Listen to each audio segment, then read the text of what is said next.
അജ്മീറിലേക്ക് പോകുന്നത് തൊപ്പിവെച്ച മുസ്ലിം മാത്രമാണോ? അഞ്ഞു കേട്ടോളി, അജ്മീറിലേക്ക് അവിടേക്ക് എല്ലാവർക്കും പോവാം.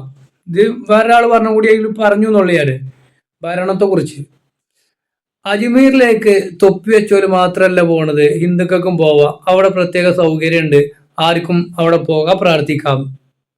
അപ്പോൾ ഇവരെ സംബന്ധിച്ചിടത്തോളം ഹിന്ദുക്കളെ മനസ്സിലാക്കണം എന്താണ്, നമ്മൾ ഹിന്ദുക്കളെ കുറ്റം പറയല്ല, അവരുടെ വിശ്വാസമുണ്ട്, അവർക്ക് അവരുടേതായ ആരാധനാലയങ്ങളും ആരാധനാ വസ്തുക്കളും ഒക്കെ ഉണ്ട്.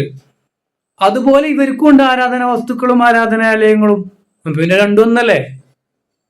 ക്രിസ്ത്യാനികളും ഇവരും തമ്മിൽ എന്താ വ്യത്യാസം? ഒന്നുമില്ല.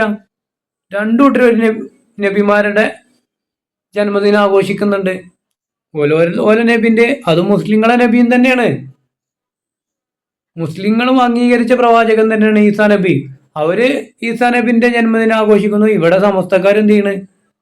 റസൂൽ സല്ലല്ലാഹു അലൈഹി വസല്ലമയുടെ ജന്മദിനം ആഘോഷിക്കുന്നു. വേറെ മാറ്റമൊന്നുമില്ല. ഇവര് അതുപോലെ തന്നെ ജാറായ ജാറങ്ങളിലൊക്കെ എന്ത് ചെയ്യാ? ഹിന്ദുക്കൾക്ക് പോവാം. കാരണം എന്താണ്? ഇവരും അവരും ഒന്നാണ്. അതുകൊണ്ട് ഇവർക്ക് പോവാം. ഞങ്ങളാരും അങ്ങനെ ചെയ്യുന്നില്ല. കാരണം ഞങ്ങളെ വിശ്വാസത്തിൽ മാറ്റമുണ്ട്. എന്നാൽ അവരുടെ വിശ്വാസത്തെ ഞങ്ങൾ മാനിക്കുന്നുണ്ട്, ബഹുമാനിക്കുന്നുണ്ട്. നിങ്ങൾക്ക് ബഹുമാനിക്കേണ്ടി മാനിക്കേണ്ട ആവശ്യമൊന്നുമില്ല. നിങ്ങൾ ഒന്ന് തന്നെയാണ്. അപ്പൊ അവിടെ വന്നോട്ടെ, കുഴപ്പമില്ല. അത് വലിയൊരു സംഭവമായിട്ട് നിങ്ങൾ പറയണ്ട. നിങ്ങളും അവരും തമ്മിലൊരു വ്യത്യാസം ഇല്ല എന്നുള്ളതിന്റെ തെളിവാണ് എന്ത്? നിങ്ങളെ ജാറത്തേക്ക് അവർ വരുന്നതും അവരെ ജാറത്തേക്ക് നിങ്ങൾ പോണതും, നിങ്ങൾ മരത്തുമ്പോ തൊട്ടി കെട്ടിയിട്ട് ആ തൊട്ടിനോട് പ്രാർത്ഥിക്കുന്നതും കല്ല് നിർത്തി വെച്ച് കല്ലിനോട് ദ്വാരക്കണോ ഒക്കെ അവരോട് സാമ്യത ഉണ്ട്. മുസ്ലിങ്ങളോടൊരു സമീപനം അതിനില്ല. അല്ല, നെറ്റിയിൽ പൊട്ടുതൊട്ട മുസ്ലിം പോകുന്നുണ്ട്, കുരിശുമാലയണിഞ്ഞ ക്രിസ്ത്യാനി പോകുന്നുണ്ട്, കാവി ധരിച്ച മുസ്ലിമീങ്ങൾ പോകുന്നുണ്ട്. അവിടെ ചെല്ലുന്ന ആളുകളെ സന്തോഷപൂർവ്വം സ്വീകരിക്കുന്ന സംവിധാനമാണ് അജ്മീറിൽ ഇന്നും നമ്മൾ കാണുന്നത്. അവിടെ പ്രസിദ്ധമാണല്ലോ ലങ്കർ. അവിടെ ചെല്ലുന്ന ആളുകൾക്കൊക്കെ ഭക്ഷിക്കാൻ, ഭക്ഷണം കഴിക്കാൻ, പസിയടക്കാൻ, വിശപ്പകറ്റാൻ സംവിധാനമുണ്ട്. ഒക്കെ ഒരു കാര്യം 3 പ്രാവശ്യം പറഞ്ഞിട്ട് എന്ത് ചെയ്യാണ്? അതങ്ങോട്ട് എന്തോ സംഭവമാക്കിയിട്ട് മാറ്റിയാണ്. അവിടെ പശിയടക്കാൻ, വിശപ്പടക്കാൻ സംവിധാനമുണ്ട്.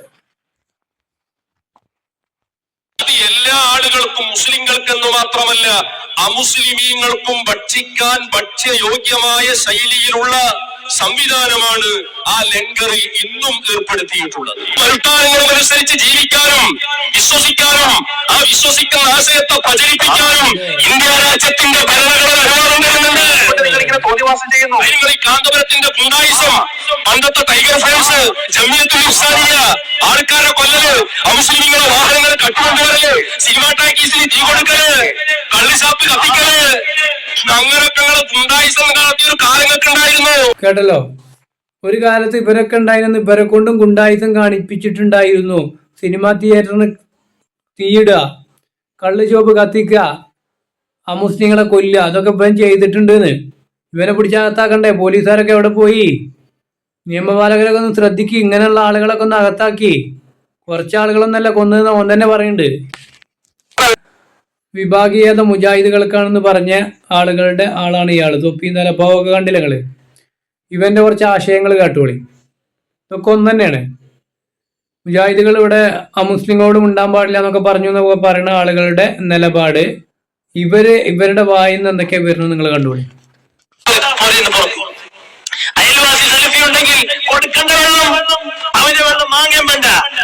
കേട്ടില്ലേ?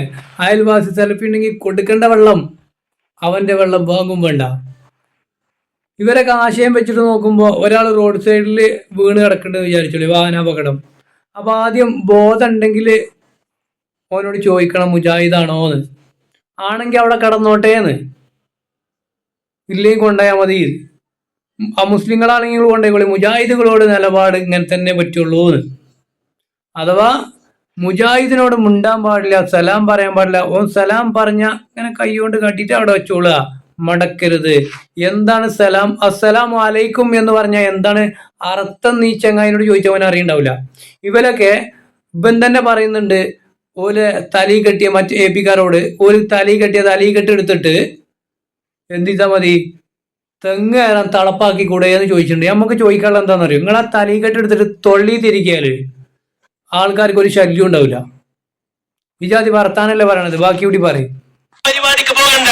അയൽവാസിയായ സലഫി മരിച്ചാൽ അവന്റെ പുറക്ക് പോകണ്ട. ആണോ, അയൽവാസിയായ സലഫി മരിച്ച അവന്റെ പുറക്ക് പോവണ്ട. എന്താ മൂലൊരു ആവേശം. അപ്പുറത്തുള്ള ഒരു ചിരിയാക്കാണ് നിങ്ങള്, ആ കണ്ണട വെച്ച കാക്കായിന്റെ. അവന്റെ മയ്യത്ത് സംസ്കരണത്തിൽ കൂടണ്ട. വെള്ളം ചോദിച്ചാൽ കൊടുക്കണ്ട. വെള്ളം ചോദിച്ചാൽ കൊടുക്കരുത്. പച്ച വെള്ളം കൊടുത്തുകൂടാ ആർക്ക്? മുജാഹിദുകൾക്ക്. ആര്? സമസ്തക്കാര്. എന്നിട്ട് ഓലാണ് പറഞ്ഞ മുജാഹിദുകൾ സങ്കുചിതമായ കുടുസായ നിലപാട് കൊണ്ടുവന്നവരാണ്. അതേസമയം അയൽവക്കക്കാരനായ ഒരു ഹൈന്ദവ സുഹൃത്ത് വെള്ളം കേട്ടാൽ കൊടുക്കണം, ഭക്ഷണം കേട്ടാൽ കൊടുക്കണം. നിങ്ങൾ വെള്ളം കേട്ടാൽ കൊടുക്കണം, ഭക്ഷണം കേട്ടാൽ കൊടുക്കണം എന്ന് പറഞ്ഞോടത്ത് വായിച്ചാൽ കുഴപ്പമില്ല, പറഞ്ഞോട്ടെ, കുഴപ്പമില്ല. അത് വേണ്ടാന്ന് ഞങ്ങളും പറയണില്ല. പക്ഷെ എന്തുകൊണ്ട് മുജാഹിദുകളോട് ഈ നിലപാടെന്ന് ചോദിച്ചാൽ, ഇവരെ സംബന്ധിച്ചിടത്തോളം ലോകത്ത് പ്രവാചകൻ സല്ലല്ലാഹു അലൈഹി വസല്ലമ വരുന്ന സമയത്ത്, ആ നുബുവത്തിന്റെ കാലഘട്ടത്തിൽ മക്ക മുശ്രിക്കുകൾ ശിർക്ക് ചെയ്ത കാലഘട്ടം. ലാത്ത, ഉസ്സ, മനാത്ത എന്നൊക്കെ പറഞ്ഞിട്ട് അവരുടെ ബിംബങ്ങളും മറ്റുള്ള ആരാധനകളും അവരോടുള്ള സഹായത്തായിട്ടും ഒക്കെ ആയിട്ട് പോയിരുന്നൊരു കാലഘട്ടം. അതിനുശേഷം ആ ലാത്തിയും ഉസ്സയും മനാത്തിയും കഴിഞ്ഞാൽ പിന്നെ ഷിർക്കിലേക്ക് വന്നിട്ടുള്ള പേരുകള് ബദരീങ്ങള്, മൊയ്തീൻ ഷെയ്ഖ്, മമ്പുറം തങ്ങള്, ഇങ്ങനെയുള്ള കുറച്ച് ആളുകളാണ്. മടവൂര്, കുടവൂര്, കുരുവട്ടൂരി. ഇത് കൊണ്ടുവന്ന ആരാണ്? ഈ പറയുന്ന മുനാഫിക്കുകള്. അല്ലാതെ ഇവിടെ ആരാണ് ഈ പറഞ്ഞ രീതിയിൽ ഷിർക്ക് പ്രചരിപ്പിച്ചത്? സമസ്തക്കാർ ഈ ലോകത്ത് ഷിർക്ക് കൊണ്ടുവന്നിട്ടില്ലെങ്കിൽ ഷിർക്ക് ഉണ്ടാവില്ല. ഷിയാക്കൾ പിന്നെ പോട്ടെ, ഒരു ഇസ്ലാമിന് പുറത്താണ്. ഇത് ഇസ്ലാമിന്റെ ഉള്ളിലാണെന്നും പറഞ്ഞിട്ട്, മുസ്ലിം ആണെന്നും പറഞ്ഞിട്ട് ഇവരെന്ത് ചെയ്യാണ്? പക്ക ഖുറാഫികൾ, അനിസ്ലാമികമായ കാര്യങ്ങൾ മാത്രം, ഇസ്ലാമിന് പുറത്തു പോണ കാര്യങ്ങൾ മാത്രം പ്രചരിപ്പിക്കുന്ന ആളുകൾ. എന്തായാലും ബാക്കി ആവേശം കത്തി തീരട്ടെ. പ്രസംഗം കേട്ടിട്ടില്ലേ? നിന്റെ വീട്ടിന്റെ അടുത്തൊരു BJP-ക്കാരന്റെ വീട്ടിന്റെ ഉള്ളിൽ ഒരു കുഞ്ഞ് കരയുന്നത് കേട്ടാൽ രാത്രി പോകണം. അവിടെ കേട്ടില്ലേ? പോകണം. കാരണം എന്താണ്? BJP-ക്കാരാണ് ഇന്ത്യ രാജ്യം ഭരിക്കുന്നത്. ഓല കൂട്ടത്തില് അജ്മീർ ഹോജ സിറാറില്ലേ, ആ സിറയുണ്ടല്ലോ. അപ്പൊ പിന്നെ ഓൽക്ക് എന്തും ചെയ്യാം. RSS-കാരെ സഹായിച്ചോളി, കുഴപ്പമില്ല, നമ്മൾ അതിനൊന്നും എതിർക്കണില്ല. പക്ഷെ RSS-നെ സഹായിക്കും വേണം, മുജാഹിദിനെ സഹായിക്കും പാടില്ല എന്ന് പറയുമ്പോൾ ആ നിലപാടാണ്. നിങ്ങൾ ആ നിലപാട് എവിടെ എത്തി എന്നുള്ളത് നിങ്ങൾ ചിന്തിക്കുക. എന്നിട്ട് നിങ്ങൾ ബാക്കിയുള്ളവരെ പഠിപ്പിച്ചാൽ മതി. ബാക്കിയുള്ളവരോട് നിങ്ങൾ ആവേശോജ്ജലമായി പ്രസംഗിക്കുമ്പോൾ നിങ്ങളെ നിലപാട് എവിടെ നിൽക്കണം നിങ്ങൾ ചിന്തിക്കണം. ചോദിക്കണം, എന്ത് കുട്ടി കരയുന്നെന്ന്. വെള്ളം വേണമെങ്കിൽ വെള്ളം കൊടുക്കണം, കഞ്ഞി വേണമെങ്കിൽ കഞ്ഞി കൊടുക്കണം. അതേസമയം ചാണകം വേണമെങ്കിൽ ചാണകം കൊടുക്കണം, ഗോമൂത്രമാണെങ്കിൽ അത് കുടിക്കാൻ കൂടണം. മൂല്യാർക്കും കൂടാ, കുഴപ്പമില്ല. എന്താ ഗോമൂത്രമല്ല കുടിച്ചാല് നേരം വെളുക്കുമ്പോ പശുവിന്റെ മൂട്ട് പോയിട്ട് തൊള്ളട്ടാൽ എന്താ, നല്ലതല്ലേ എന്നാണ് മൂപ്പര് പറഞ്ഞ ആശയം. കാരണം RSS-നെ സഹായിക്കാനുള്ള പറയണത്, സഹായിക്കണ്ട എന്നല്ല പറയണത്. അപ്പൊ നിങ്ങളും അവരൊക്കെ ഒന്നാണെന്ന് നിങ്ങൾ കുറച്ച് നേരത്തെ പറഞ്ഞു. ഇനിയിപ്പോ നിങ്ങൾ പ്രത്യേകം പറയേണ്ട ആവശ്യമില്ലാന്ന്. അപ്പൊ നിങ്ങൾ ചാണകം അങ്ങോട്ട് കൊടുത്തോളി, ചാണകം ഇങ്ങോട്ട് വാരി തിന്നോളി, ഒന്നും കുഴപ്പമില്ല, മുസ്ലിം ആണെന്ന് പറയാന്നാ മതി. സുന്നത്ത് ജമാഅത്തിന്റെ വിരോധിയായവന്റെ വീട്ടിലേക്ക് നീ കടക്കാൻ പാടില്ല. കാരണം നീ പോയാൽ നീയും അവന്റെ കൂട്ടത്തിൽ പെട്ടുപോകും. നീ പോയാൽ നീ നന്നായി പോവും. പോവരുത്, നന്നാവരുത്. അതന്നെ പറയണത്, നന്നാവരുത്. ഇവരെ സംബന്ധിച്ചിടത്തോളം ഇവരൊരു മനുഷ്യനെ നന്നാവാൻ അയക്കൂല, ഇവരോട്ട് നന്നാവൂല. പുല്ലൂട്ടി കിടക്കണ നായ്ക്കളെ പോലെ എന്ന് പറയും. നായൊട്ട് തിന്നൂല്ല, പശുവിനോട്ട് തിന്നാൻ അയക്കൂല. നായ് പുല്ലുന്നൂലല്ലോ, ആ പുല്ലുമ കടന്നിട്ട് പശുവിനോട്ട് തിന്നാനും അയക്കൂല. അതേപോലെയാണ് ഇച്ചങ്ങായിട്ട് നന്നാവൂല ഇവര്, അനുയായികളെ നന്നാവാൻ അയക്കൂല. ഒരു ഖുർആന്റെ ആയത്ത് ഓതിയിട്ടൊരു പ്രസംഗം, ഒരു ഹദീസ് ഓതിയിട്ടൊരു പ്രസംഗം, എന്താണ് ഷിർക്ക്, എന്താണ് തൗഹീദ് എന്നൊരു പ്രസംഗം ഇവരുടേത് ആരെങ്കിലും കേട്ടിട്ടുണ്ടോ? ഇവരിങ്ങനെ മാല പാടും, വല്ലാ നീലത്തീന്നും എന്നെ വിളിപ്പോർക്ക് വായിക്കൂടാതു തീരം ചെയ്യും ഞാനെന്നോവർ എന്നൊക്കെ പറഞ്ഞിട്ട് മൊയ്തീൻ ഷേഖിനെ കുറിച്ചും ഇഫായി മാലിയും പലതരം മാല പലെടുത്തുണ്ട്.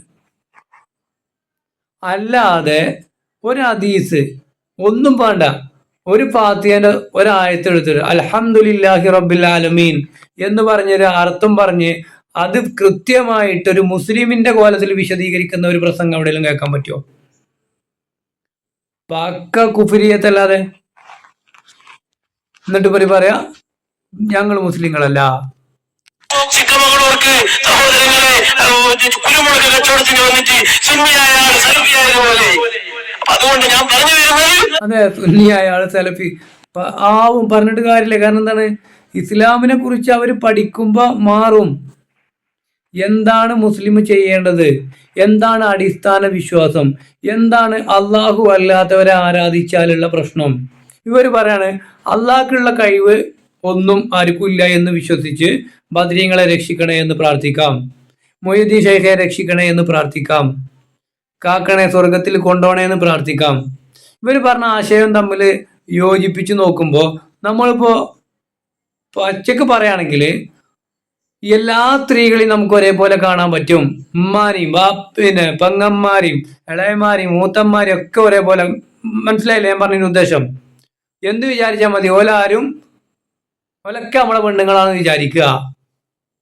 അതേ ആശയമാണ് ഇവരോട്. പടച്ചോനോട് പറയേണ്ടത് എല്ലാരോടും പറയാ, പടച്ചോനാന്ന് വിചാരിച്ചാൽ എന്താ മതിന്ന്. ഏതാ ഇതൊക്കെ കഥ എന്നറിയോ? എവിടുന്നവരൊക്കെ മതം പഠിച്ച്? പവർഫുൾ അക്കടപാടുകൾ പവർഫുൾ. ഇത് തിന്നാൻ പാടില്ല. എല്ലാത്തിലും പ്രവർത്തിക്കണം, ഉഷാറാകണം. കൂടെ സുന്നത്ത് ജമാഅത്തിന്റെ വിരോധികളെ കൂടാനും പാടില്ല. കുറെ ആൾ SSF ഉണ്ട്, SYS ഉണ്ട്, എല്ലാം ഉഷാറിൽ പ്രവർത്തിച്ച് മക്കളായി ഭാര്യയായി വീടെല്ലായി എല്ലാം ഉഷാറായി SSF പ്രവർത്തിച്ച് വന്നിട്ട് വലുതായതാണ്. ഇപ്പോ എല്ലാം ഏത് സലഫിയും പറ്റുന്നു. ചില ആളുകൾ അവസ്ഥയാണ്, അത് പറ്റൂല. നമുക്ക് പറ്റാത്തത് പറ്റൂല, ഒരു കാലത്തും പറ്റൂല. കുറെ പൈസ ആയിട്ട് ഉഷാറായപ്പോ ഇപ്പൊ ആരും പറ്റും എന്നൊരു തീരുമാനം ഇസ്ലാമിലില്ല. ഹബീബായ മുത്തനബി തങ്ങൾ പറഞ്ഞു, നിങ്ങൾ സുന്നത്ത് ജമാഅത്തിന്റെ വിരോധികളെ സൂക്ഷിക്കണം. അവരെ വീട്ടിൽ നോക്കി ചിരിക്കാൻ പാടില്ല, അവർക്ക് സലാം പറയാൻ പാടില്ല. അവർ സലാം പറഞ്ഞാൽ അസ്സലാമു അലൈക്കും ഉപ്പാട് തൊഴിൽ പറഞ്ഞ പോലെ അല്പ ഉപ്പാട് അല്ലെ, തൊഴിൽ പറയും അല്പ ഉപ്പാട്. എന്തില്ല അസ്സലാമു അലൈക്കും അത് അല്പ ഉപ്പാട് നക്കു എനിക്ക് പിടിച്ച് ഇന്നത്ര വേണ്ട പറയാൻ ധൈര്യം കാണിക്കണോ? അതാണ് ഈമാന്റെ പോവല്.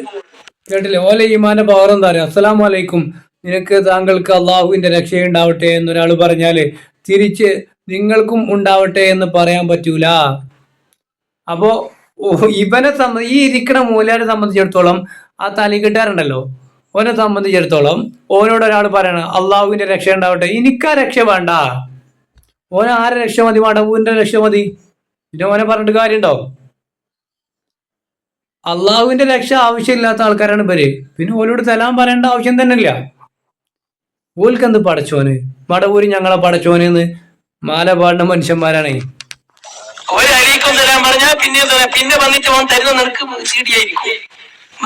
പിന്നെ എനിക്ക് CD ആയിരിക്കും, അതന്നെ ആവും. കാരണം എന്താണ്, ശിർക്ക് എന്ന് പറഞ്ഞ കൊടിയ പാപാണ്. ആ ഒരു പാപം ചെയ്തോ നരകത്തുനിന്ന് കാലാകാലം രക്ഷപ്പെടില്ല എന്നാ. പിന്നെ എന്തൊക്കെ തെറ്റ് ചെയ്തിട്ടുണ്ടെങ്കിലും അത് ചെയ്യാത്തവനെ സംബന്ധിച്ചിടത്തോളം അള്ളാഹു അവന്റെ കാരുണ്യത്താൽ എല്ലാം പുറത്തു കൊടുത്തേക്കാം. ഷിർക്ക് ചെയ്തിട്ട് ഇനി എന്ത് ചെയ്തിട്ടും കാര്യമില്ല. ഇവരൊക്കെ എത്ര കുമ്പിട്ടിട്ടും കാര്യമില്ല, സ്വീകരിക്കണ്ടേ? അള്ളാനെ വിശ്വാസം ഇല്ലാത്തവൻ അള്ളാനൊക്കും വേണ്ടി നിസ്കരിച്ചിട്ട് എന്താ കാര്യം? അള്ളാനെ പോലെ മുഹദി ഷെയ്ഖ് എന്ന് പറയണ ഇവന് നിസ്കരിച്ചിട്ട് എന്താ കാര്യം?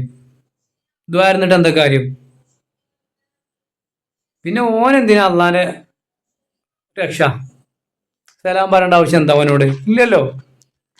കള്ളമൗലവിമാര് പ്രസംഗമായിരിക്കും, നീ കൊണ്ടുപോയിട്ട് പരിഹരി കെട്ടിട്ട് നേരല്ല ഒക്കല്ല. നിന്റെ പള്ളിയിൽ ഉസ്താദുമാരുണ്ട്, അവരോട് വന്നിട്ട് സംശയം നിവാരണം ചെയ്യാൻ നിനക്ക് സമയമില്ല. ഏതോ ഒരു കള്ള സലഫി തന്ന സീഡിയും കേട്ടിട്ട് നീ അതും സത്യമല്ല ഇതും സത്യം എല്ലാം സത്യാവോ? പള്ളിയിൽ ഉസ്താദിനോട് എന്താ സംശയം നിവാരണം നടത്താനുള്ള എന്താ മടവൂര് അള്ളേന്ന് ചോദിച്ചേ? അതങ്ങൾക്ക് അറിയാം. നിങ്ങളെ സംബന്ധിച്ചിടത്തോളം നിങ്ങൾക്ക് ഇസ്ലാമിനെ കുറിച്ച് എന്താണ് അറിയാം? എന്താണ് ഷിർക്ക് എന്ന് പ്രസംഗിക്കണം ഒരു മുസ്ലിയാർ ഇവിടെ ഉണ്ടോ? എന്താണ് തൗഹീദ് എന്ന് പറയാൻ ധൈര്യമുള്ള ഒരു മുസ്ലിയാരുണ്ടോ? ഉണ്ടോ? കള്ള സലഫി കൊണ്ടുവരുന്ന CD അറിഞ്ഞിട്ട് ഒരൊറ്റ ഒന്നിനെ പറ്റി വിടൂല. ഒറ്റൊന്നും സ്വർഗത്തിൽ പോകരുത് എന്ന് കെട്ടും മാറാപ്പെടുത്ത് നീയത്ത് വെച്ച ആൾക്കാരാണ് ഇവരെ പോലുള്ള ആൾക്കാർ. സമസ്തക്കാർ മുഴുവത് കേട്ടിട്ട് തൊള്ളിയും പൊളിച്ച് നിൽക്കുക. ഇവർക്ക് എന്ത് ഇസ്ലാം? ഇവര് പാടുന്ന മാലന്റെ അപ്പുറത്തേക്ക് എന്ത് മാല ഇവർക്ക് അറിയാം? ഇവർക്ക് ജാറെന്ന് പറഞ്ഞാല് ഒരു റോഡിന്റെ സൈഡിൽ 2 ജാറൊക്കെയാണ്. അപ്പോ ഇവരെ സംബന്ധിച്ചിടത്തോളം എന്തുകൊണ്ട് അങ്ങനെ ജാറം വന്നു എന്ന് ചോദിച്ചാല് ആ ജാറത്ത് കിടക്കുന്ന ആള് ഇപ്പുറത്തും പോയിട്ടുണ്ടാവും എന്നുള്ളതൊക്കെയാണ് ഇവർക്ക് പറയാണ്ടാവും. ഒരാൾക്ക് 2 അതുണ്ട് ഇതുണ്ട് എന്നൊക്കെ പറയും. ഷിയാക്കളായാലും വലുതൊക്കെ പറയും. ഒരു യാഹൂദങ്ങളോ എന്തോ ഒരു തങ്ങളെ ജാറൻ 2 സൈഡിലുണ്ട്, ഒരു റോഡിന്റെ 2 സൈഡിലും. അപ്പൊ നമ്മളിത് ചോദിക്കട്ടെ, ഇത് ഇങ്ങനെ വെട്ടി മുറിച്ചിട്ട് അപ്പുറത്ത് കൊണ്ടുവച്ചിരിക്കണോ, അതോ യാഹൂദങ്ങൾ മരിക്കണതിന് മുമ്പ് റോഡിന്റെ അപ്പുറത്ത് പോയിട്ട് മൂത്രം ഒഴിച്ചു പോകുന്നു, ആ മൂത്രം ഒഴിച്ചോടെ ഒരു ജാറും ഇപ്പുറത്ത് ജീവൻ പോയോടെ ഒരു ജാറും, അങ്ങനെയാണോ? അതോ ഊരന്റെ അവിടെ മുറിച്ചിട്ട് തലന്റെ ഭാഗം കാലിന്റെ ഭാഗം വേറെ വേറെ വെച്ചതാണോ? നിങ്ങളൊന്ന് പറയണ്ടി. നിങ്ങൾ ആരാധനാ കേന്ദ്രങ്ങളാണിത്. നിങ്ങൾക്ക് ജാറുണ്ടാക്കാനുള്ള ട്രെയിനിങ് കൊടുക്കാന്നല്ലാതെ എന്ത് സംശയ നിവാരണം നിങ്ങൾക്ക് ഇസ്ലാമിനെ കുറിച്ച് നടത്താൻ കഴിയാം?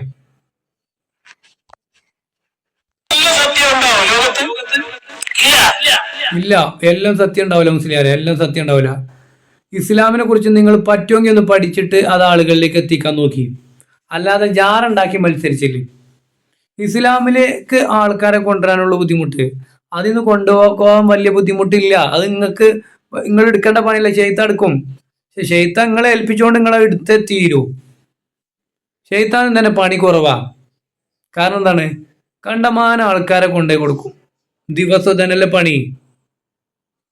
ആരെങ്കിലും മുസ്ലിങ്ങൾ ഉണ്ടെങ്കിൽ ഓലെങ്ങനേലും വിധത്തിലേക്ക് കൊണ്ടുവന്ന് ആ ഒരു അന്നം തീറ്റിച്ചിട്ടേ കൂടുള്ളൂ. അല്ലാതെ ഹറാമ് തിന്നാന്നല്ലാതെ ഹലാലിലേക്ക് കൊണ്ടുവരാന് ഓരോറ്റൊന്നിനെ കൊണ്ടും കഴിയൂല. എന്നിട്ട് ഓലാണ് മുജാഹിദുകൾ എതിർക്കുന്നത്. ഈ ജാതി പ്രസംഗം കേട്ട് ഇതിൻ്റെയൊക്കെ മുന്നിലിരിക്കുന്ന ആളുകളുടെ അവസ്ഥ ആലോചിച്ച് നോക്കണം. എന്തായാലും അള്ളാഹു എല്ലാവർക്കും ഹിദായത്ത് കൊടുക്കട്ടെ എന്ന് പ്രാർത്ഥിക്കുക. അസ്സലാമു അലൈക്കും വറഹ്മത്തുള്ളാഹി.